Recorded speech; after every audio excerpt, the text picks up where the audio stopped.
अध्यक्ष जी, सर क्योंकि एक मिनट में बुलाता हूँ ना, आप खुद ही क्यों खड़े हो रहे हो? एक मिनट। बीजेपी की तरफ से अनुराग ठाकुर,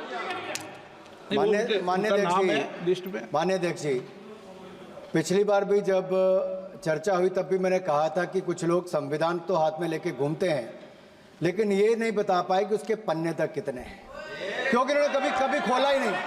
आज मैं क्योंकि ये संविधान जो राहुल जी सब तरफ दिखाते हैं सर, शायद उन्होंने इसके 2 पन्ने भी खोलकर नहीं देखे।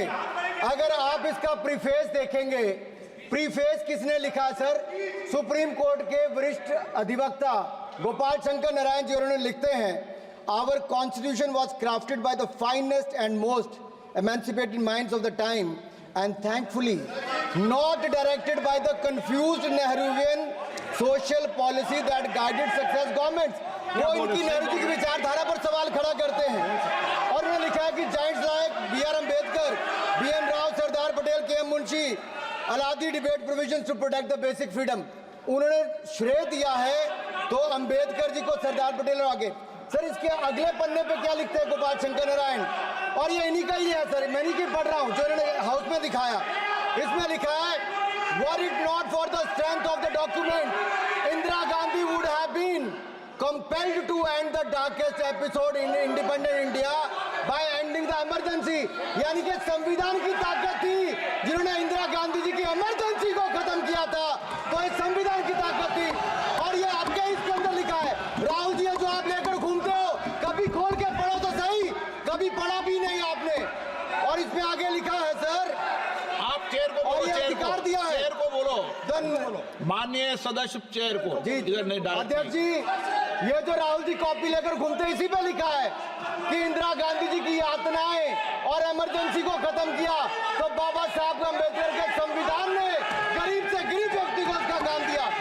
सर आप इसके प्रीफेस पे जाइए सर, आप इसके प्रीफेस के बाद फॉरवर्ड जो लिखा सर, ये भी सुप्रीम कोर्ट के बहुत बड़े वकील है, उन्होंने क्या लिखते हैं सर कि जब संविधान बना उसके बाद सर, देश आजाद होने के बाद पहले दिन से ही लेजिस्लेटिव और हमारी ब्यूरोक्रेसी सर, हमारी दोनों ने ही जुडिशरी के साथ सींग फंसा के रखे, जुडिशरी को नीचे दिखाने की बात की। सर ये मैं नहीं कह रहा, ये वही किताब कह रही है जो राहुल गांधी हाथ में लेकर घूम रहे हैं। सर मैं पढ़ के सुनाता हूँ, from the earliest years itself the legislative wing and the executive wing of the state on the one hand confronted the judicial wing on the other with the accusation that they had vastly approached upon the powers not given to them but given to the executive। The then law minister on 28 October 1976 issued a strident warning to the judges of the Supreme Court, and I quote, sir मैं quote कर रहा हूँ, an atmosphere of the confrontation was sought to be created by those whose duty it was to see that they did not encroach upon the field which did not legitimately belong to them। Nothing should be left undone now to ensure that such a situation did not recur।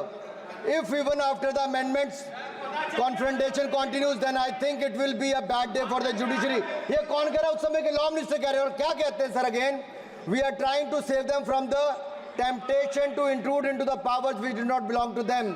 What we are doing today is not to save the people from the judges। ये कह रहे हैं we are trying not to save the people from the judges but really enabling the judges to save them from themselves।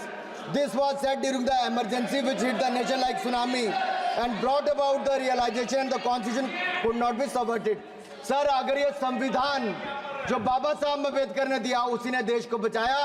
Rahul ji कभी इसको पढ़कर देखिए, गांधी परिवार और कांग्रेस पार्टी का पूरा कारनामे इसके अंदर लिखेंगे, कैसे आपने धज्जियां उड़ाई। एक तो एक दूसरा ये जो कहते हैं बीजेपी के लोगों को सर ये मनगढ़ंत आरोप, सर ये अंगूठा काटने की बात करते हैं, इनके राज में सिखों के गले काटे गए, सिखों के ऊपर कत्लेआम किया गया, सिखों के बाद दंगे सबसे ज्यादा हुए तो कांग्रेस के समय हुए।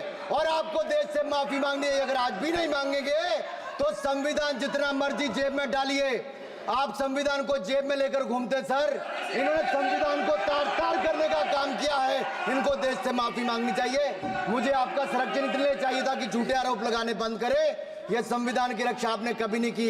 इमरजेंसी जैसा कालखंड